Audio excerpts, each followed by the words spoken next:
Fala pessoal, sou a Lilian do Entre Livros e Serras e vim aqui hoje conversar com vocês sobre o livro Serial Killers, Louco ou Cruel, de Ilana Kazoy.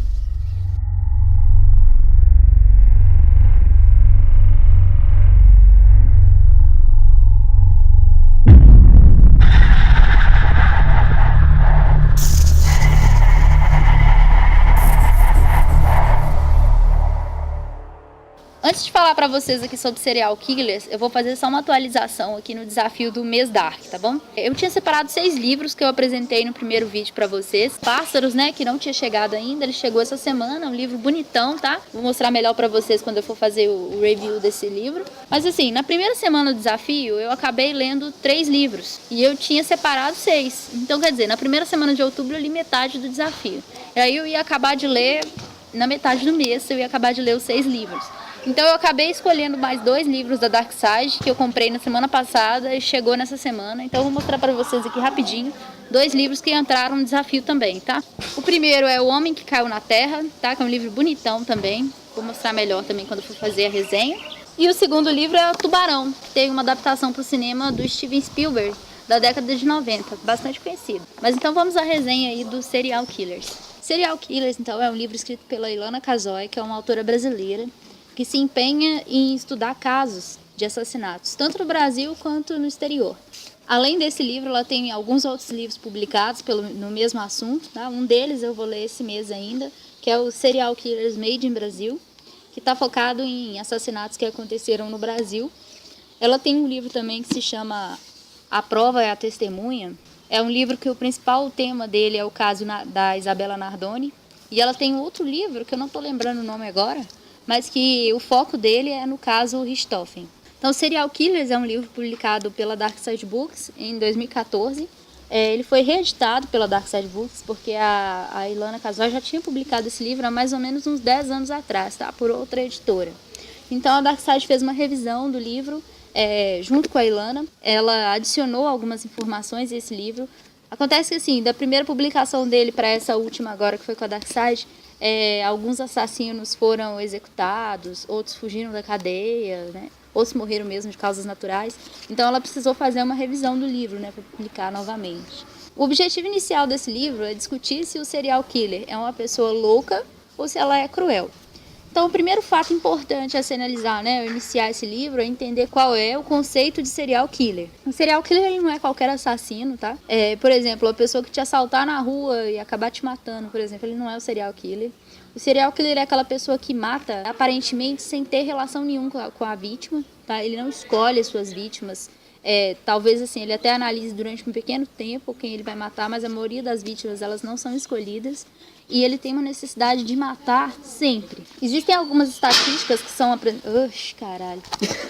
Existem algumas estatísticas que são apresentadas nesse livro que são bem interessantes. Por exemplo, o primeiro país no mundo em número de serial killers conhecidos é os Estados Unidos.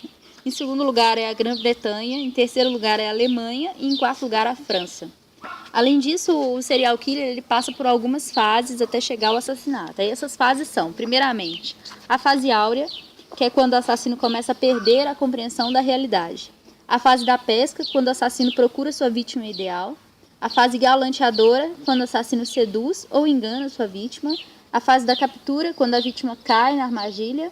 A fase do assassinato ou totem, que é o auge da emoção, né, para o assassino, e a fase da depressão, que ocorre logo após o assassinato. Existem algumas estatísticas também que são apresentadas aqui que são bem interessantes com relação aos serial killers.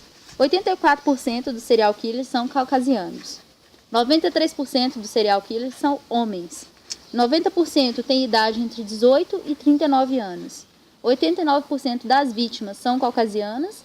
E 65% das vítimas são mulheres. O serial killer, ele tende a matar uma pessoa que seja parecida com ele. Com relação às vítimas aí, por quê? Então, se 84% deles são caucasianos, a maior parte das vítimas também são caucasianas. Além disso, a maioria são mulheres porque são mais frágeis. E o serial killer, ele precisa ter uma certa segurança de que ele vai conseguir matar a pessoa para sentir o prazer que ele precisa, né? Que é o prazer no ato da morte. Então ele precisa de pessoas que sejam mais fracas do que ele, geralmente crianças ou mulheres. Quando mata homens, são geralmente homens também mais fracos do que ele, são adolescentes, ou então homens em situações de fragilidade, como por exemplo fazendo uma trilha, né, onde ele não tem nenhum meio de se proteger.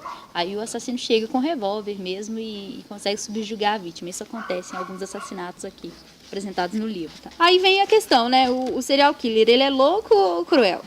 Depois que eu li esse livro inteiro, né, eu entendi que, na verdade, a loucura dele é a crueldade.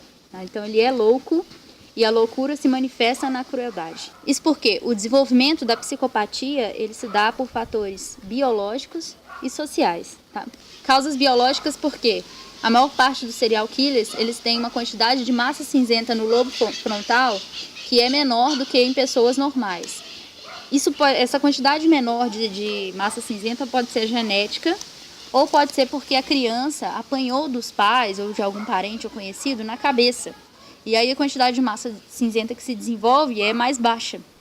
Além disso, existem alguns outros fatores genéticos, como doenças psicológicas, como esquizofrenia, né, alguns tipos de demência, que também podem levar ao aumento da violência da pessoa. Além disso, esses fatores biológicos, eles precisam ser concomitantes a alguns fatores sociais, que é a questão da criação. Todos os assassinos, né, que são apresentados nesse livro, eles sofreram algum tipo de abuso na infância, seja abuso sexual ou abuso moral.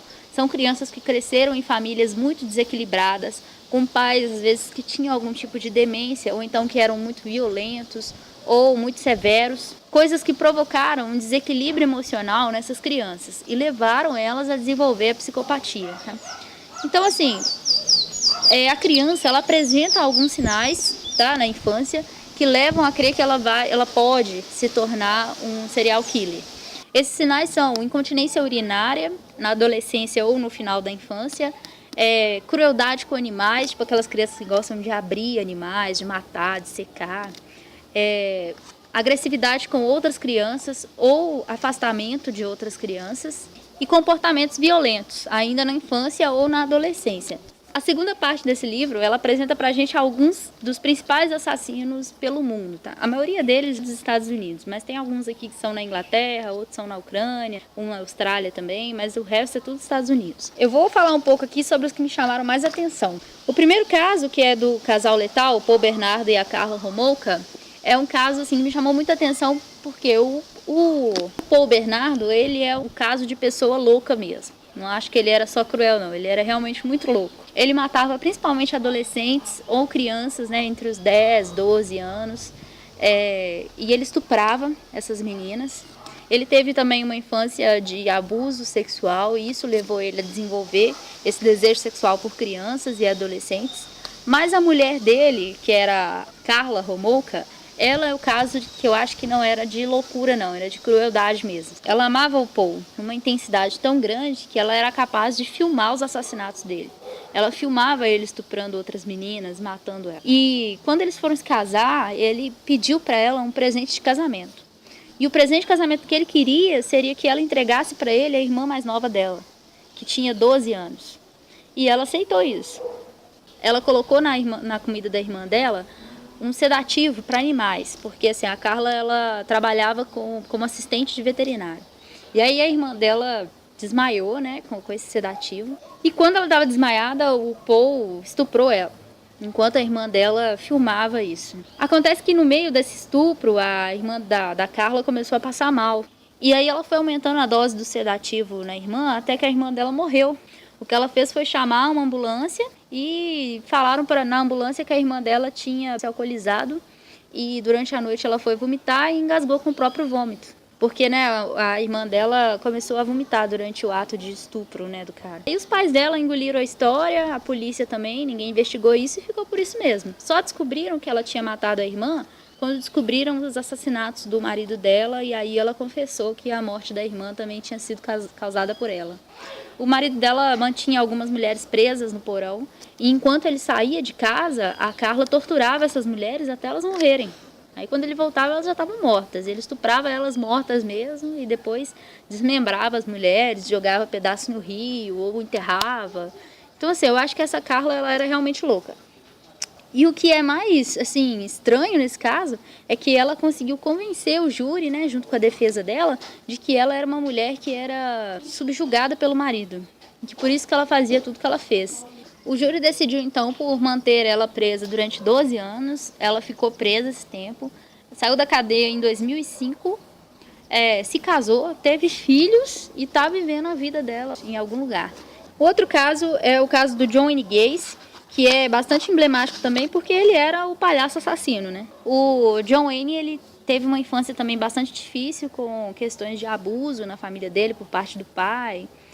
O que levou ele a se tornar um homossexual enrustido. Foi muito difícil da polícia descobrir que ele era um assassino, porque ele era uma pessoa muito popular, que ajudava a comunidade onde ele morava, fazia doações, participava de eventos beneficentes, e nesses eventos ele participava geralmente vestido de palhaço, para poder fazer a animação do evento. Só que assim, por outro lado, ele atraía meninos jovens, para a casa dele com a intenção de pagar para ter relações sexuais com esses jovens, né? Mas acaba que no meio dessas relações ele estrangulava os jovens ou torturava eles até matá-los. E enterrava esses jovens debaixo da casa dele. Então assim, a casa dele tinha um cheiro estranho, os vizinhos sentiam esse cheiro estranho. Só que ele sempre falava para todo mundo que era a tubulação de esgoto da casa dele, que era muito antiga, e por isso tinha esse cheiro esquisito. Mas quando a polícia descobriu que ele era o assassino, eles foram cavar por baixo da casa dele e acharam mais de 30 corpos. Outro caso, que é o Edward Theodore Gain. Esse caso, ele foi um dos casos mais estranhos que eu vi, assim, né? Porque o Ed Gein, ele foi o cara que inspirou Psicose, Massacre da Serra Elétrica e o Hannibal. Ele é um cara que, assim, ele teve grandes problemas com a mãe dele. A mãe dele falava pra ele que não era pra ele se relacionar com mulher nenhuma, que toda mulher era vagabunda, que só ela que prestava e tudo mais. E ele ficou com isso na cabeça. Então ele, com mais de 40 anos de idade, ele nunca tinha se relacionado com ninguém. E ele ficou meio louco depois que a mãe dele morreu.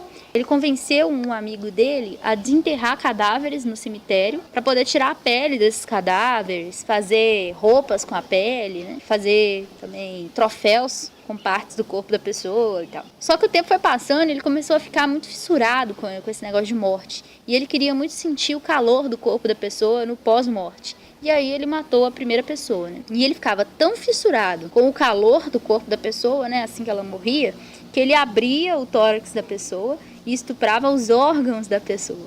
Então é uma coisa bem esquisita. Além disso, ele fazia canecas com o crânio, fazia móveis com os ossos das pessoas, revestia cadeiras com a pele, e ele fez um paletó para ele de pele, que ele costumava usar esse paletó durante os rituais dele de desmembramento das pessoas e tudo mais. Foi um caso bem esquisito. E ele assumiu algumas personalidades estranhas, né? Por exemplo, em alguns casos ele assumia a personalidade da mãe dele para poder matar essas pessoas. E uma coisa bem legal, quer dizer, né? Não é tão legal assim. Quando a mãe dele morreu, ele desenterrou ela no cemitério para poder aproveitar o corpo dela também. E ele cortou a vagina da mãe dele, pintou ela de prata e colocou em conserva. E aí todas as mulheres que ele matava, ele fazia a mesma coisa, só que ele não pintava de prata, porque a vagina da mãe dele era tipo a vagina imperial. Então ela ficava destacada dentro daquela lata de conservas lá, dentre todas as outras. Bem estranho, né?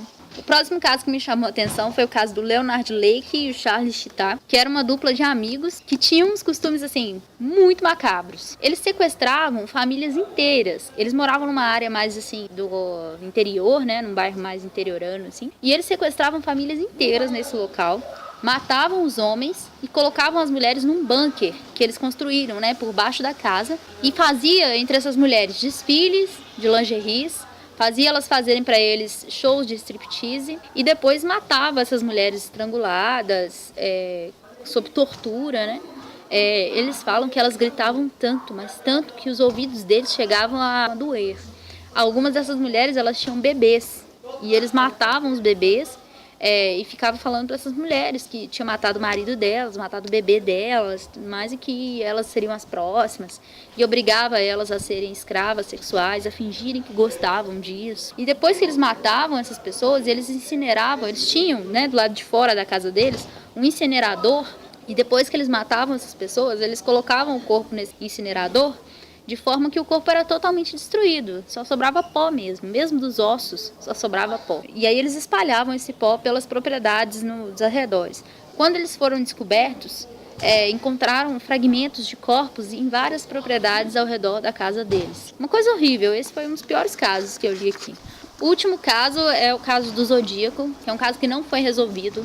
e que é um caso também que já deu material para a elaboração de vários filmes, séries, documentários, livros, histórias em quadrinhos. Que foi um caso que aconteceu nos Estados Unidos no final da década de 60 e início da década de 90. E esse era um assassino bastante sádico. Ele não estuprava nenhuma vítima, ele só baleava elas. E parece que ele escolhia elas também a esmo, assim, né? Ele passava uma semana seguindo essa vítima e aí ele pegava e matava a tiros, alvejava essas vítimas. E o interessante do Zodíaco é que logo que ele matava a vítima, ele ligava para a polícia e falava onde ele tinha matado ela. Ele mandava cartas para os jornais, para a televisão, né? Falando sobre como que ele fazia para matar a vítima. E essas cartas eram todas codificadas com símbolos do zodíaco, dos signos do zodíaco. Por isso esse assassino foi denominado pela polícia como Zodíaco. Posteriormente ele mesmo passou a se chamar de Zodíaco, porque eu acho que ele gostou do apelido que deram para ele, né? Algumas pessoas acreditam que o Zodíaco ele era inspirado pelo Charles Manson, que também foi uma espécie de pensador, assim, né, norte-americano do crime mesmo. Mas a verdadeira identidade dele nunca foi descoberta. E existem várias pessoas que eram suspeitos, né, de serem o Zodíaco. Aí no final eles apresentam essas pessoas que eram suspeitos e apresentam os fatos que faziam com que elas fossem suspeitos. Todos que apresentaram aqui eu achei que era o Zodíaco, sabe? Porque todos tinham muito a ver com os assassinatos que aconteceram e com o perfil, né, do Zodíaco. Mas como o Zodíaco ele utilizava, né, de protetores para a mão, que não eram luvas, né, mas ele utilizava os protetores transparentes, ele não estuprava as vítimas, então ele nunca deixava vestígio nenhum que levasse as pessoas a descobrir quem ele era. Algumas pessoas sobreviveram, né, ao ataque do Zodíaco, só como ele também utilizava máscaras, então não conseguiram identificar ele. Mas acabou dando suporte aí para um monte de mídia, né? Eu mesmo já vi um filme do Zodíaco. Esse é um livro que me surpreendeu, num certo sentido, porque eu comecei a ler ele e achei que eu não fosse me impressionar com esse livro. Que seria, assim, que eu leria ele de boa, sabe? E no início até que foi. Só que quando chegou na metade, teve uma noite que eu perdi o sono. Eu não sei se foi por causa do livro ou não. E a partir daí, ler esse livro foi terrível, assim, eu ficava morrendo de medo de sair de casa, sabe? De cruzar a esquina. Eu comecei a pensar que todo mundo do meu lado era um serial killer. E algumas histórias que eu li, né, também da metade pro final do livro, me deixavam muito depressiva. Então é um livro que eu comecei lendo assim, rapidão, tal, achando super legal. Mas quando foi chegando no final, eu fui ficando muito tocada, né, pelo livro. Muito assustada também, sabe? Acaba que, pelo que eu li aqui, eu aprendi que nós precisamos ter muito cuidado com a criação das crianças, porque às vezes ela pode ter um fator biológico, né, que leve ela a desenvolver psicopatia, mas o lado social é muito forte. E eu acho que é o que mais influencia a criança a desenvolver a psicopatia. Além disso, eu percebi que todos nós estamos vulneráveis, tá? O serial killer, ele não vê quem ele está matando, então qualquer um na rua é vulnerável a isso. Tem algumas pessoas que estavam fazendo trilhas e que foram mortas, outras estavam indo para a escola ou estavam voltando do trabalho, então ninguém está livre dessa ameaça. Nem a gente está livre de ser um assassino, né, um serial killer. Alguns que estão aqui, eles realmente assim não queriam ser. Você vê isso pelo depoimento deles na polícia. Tem uns que falam aqui que eu tô feliz de ser preso porque eu sei que eu não vou mais fazer o que eu faço, eu não consigo controlar o que eu faço. E aí dá até certa dó dessa pessoa, né? Mas realmente são pessoas assim que não têm condições de viver em sociedade. São pessoas que, se elas forem soltas, elas vão voltar a matar, porque é uma doença mesmo. Como eu falei, é uma doença da loucura mesmo. Mas então é isso, eu espero que vocês tenham gostado do vídeo, né? Não se esqueçam de dar um joinha aqui para ajudar o canal. Se inscrevam, tá bom? E leiam esse livro, que apesar de ser um livro assustador, é um livro bastante interessante e bem legal. É isso aí, pessoal. Tchau, tchau, até mais, até a próxima.